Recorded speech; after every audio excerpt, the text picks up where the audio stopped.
We are talking about how to start this year right. New year, new you. New year, new you. New me, new Yes. us. Okay. Well, like, let's rain diarrhea down on everybody's parade first a little bit and just go, it's just another day and it's no different. Like, you know, the 31st is not, what's the difference between the first? But I can get into kind of the idea of like, I think the mind is a very powerful thing and placebo is real.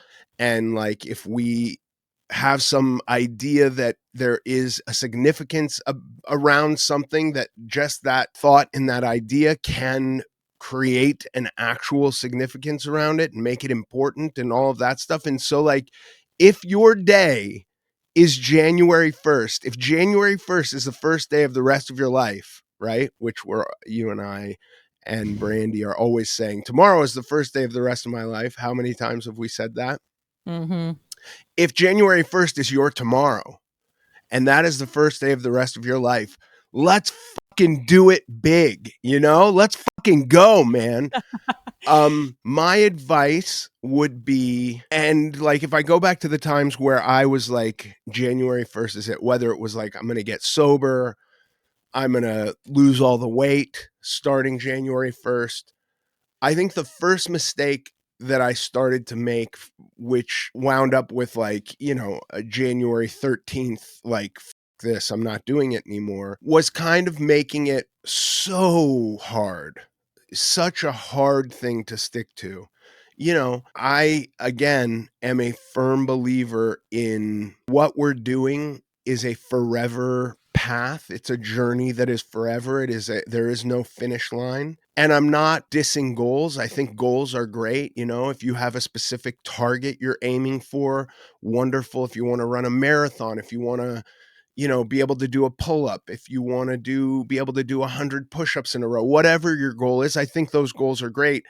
My fear, from anecdotally from my experience of having, hit a lot of these goals, is 5 minutes after having hit the goal, I'm left with no more goal and the whole game is over. And then I'm just regressing. And so the double-sided thing there is like, let's get on to the lifetime path. Let's get on to the path that is the forever path. This is the path that is like not just 3 months.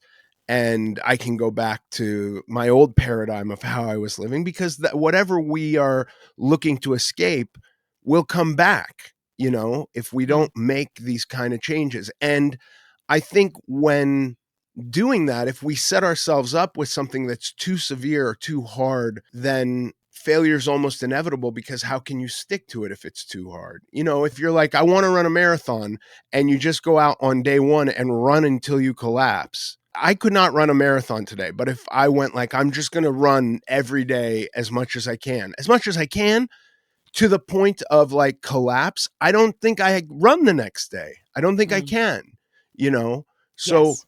the system that I look for now, like, I don't really have a specific goal for 2025 beyond like, I want to keep this going. How can I add to this? How can I make this, what I'm doing, better? How can I be a better father and husband? And how can I improve myself? And really, honestly, now it's more about like, what books can I read? And, what work on myself can I do that's more like mental than physical, even so much. I don't really want to run a marathon. I do want to get better at rowing. I probably said that last year too. I did a lot more rowing in 2024 than I did in 2023. And to be really honest with you, I don't feel like I've gotten much better. Like, you just got to keep doing it a lot. And I might have gotten a little bit better, but like in 2012, man, I was such an animal on the rowing machine that I'm kind of comparing everything to that and going like, I have to get back to that good. And I don't know if I'm young enough to ever get back to that good, however good I Right. was in 2012, but I can improve from where I am. So let me ask you this, because there are different categories of people, right? And different categories of it's the first, and that means X, Y, or Z. Because for some, it can mean, okay, I'm going to tighten my discipline. I went a little nuts over the holidays. It's January 1st. I'm back on track. And for some, it can be, that place that I think you and I have both been in so many times and in our lives of like, I need a real change. I need a real, like a desperation almost, right? Or someone got inspired to, improve some particular part of the, I'm going to run a marathon this year and I, been doing a 10K or whatever.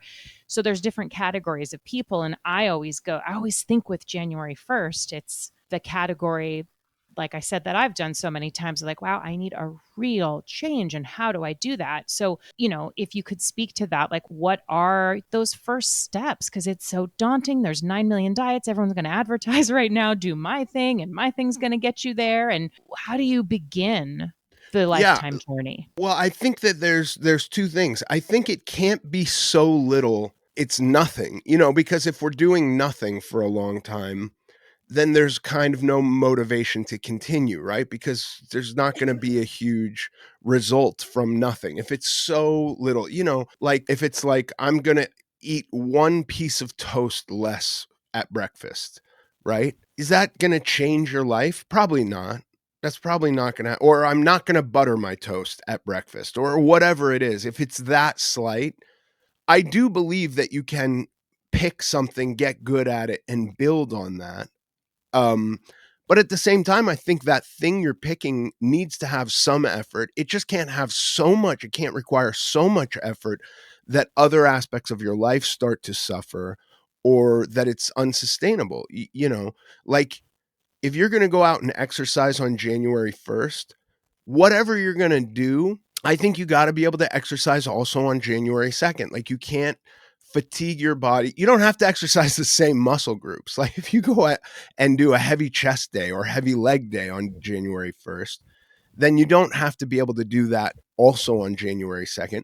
But I think within the week, you got to be able to be recovered enough to exercise those muscles again. And certainly you got to be okay. Now, you don't even have to do weightlifting every day, right? But let's say you're going to go walk every day. You go every day now, starting now, I'm going to start a walking habit, right? Some point today, I'm going to intentionally walk just for the sake of walking, just because it's, I believe it's a health benefit to move my body through space and time using physical effort that I have to muster, right? Well, if you walk so much that your feet fall off or you got blisters or they're bleeding and you're in no state to walk on January 2nd, well, then it's too much. But if it's so little, if it's just like, well, I'll walk to the bathroom one extra time. When I was 550 pounds, walking to the bathroom was a chore. Just standing up was a chore. So this is all relative. It's all like you got to figure out what is enough effort that it's going to be not super easy, but not so difficult that you can't repeat it, that it's not replicable. And it becomes very difficult for, like, I get really dissuaded by the one size fits all things because, like, we take all our experience, our lifetime of accumulated experience, which is not going to be one for one with anybody else. Mm-hmm. You do not view anything that I view. We could be standing right next to each other and we're going to see something happen and we're going to see it slightly differently simply by where you're standing in space. You're Mm-hmm. going to see it from a slightly different angle. Well, you got to go through your entire life and every experience you have and go like, all of this leads me to today. And something that worked exactly for John or Mary or Beth or somebody else isn't necessarily going to work exactly for me. I don't know. I think like I've heard people have had success with Weight Watchers when they were doing the points program, but you'd like have to go somewhere and check in and there was a group aspect. But even then it's like you're not making the exact decisions that another person's making. You just have an allotment of points that are also based on your size and your physical output throughout the day. I think that these things have to be tailored to us. And you could for sure sit down with a really good nutritionist or a really good physical coach and go in depth with your history and your likes and your dislikes and your preferences and be really honest with what you believe you'll be willing to do as far as eating and what you'll be willing to reduce, and physical activity that you'd be willing to do. But it takes really, I think, like an honest inventory of yourself and going like, how is this going to work for me? Is it going to work for me just because somebody said it worked for them? And I'm not taking into account that I'm very different from them in my preferences and my abilities. I just think that I just don't think we're all exactly the same. And so, like, if January 1st you're doing keto because it was sold to you on Instagram that it's the greatest diet and the insulin model of obesity is something that you believe, I say good luck, but like I don't know of a lot of people who have undergone massive weight loss from doing keto and just lived happily ever after and didn't have at some point weight regain. Like almost Mhm. everyone I know who has done keto and lost weight gained the weight back. And then the people, the like fitness influencers who are shilling for keto weren't really overweight, And so, like, okay, maybe that fucking dude just didn't like eating carbs. And so, like, he stopped eating carbs and he lost 5 pounds and went from pretty lean to even pretty leaner and like looks great and is now telling you why you got to do keto.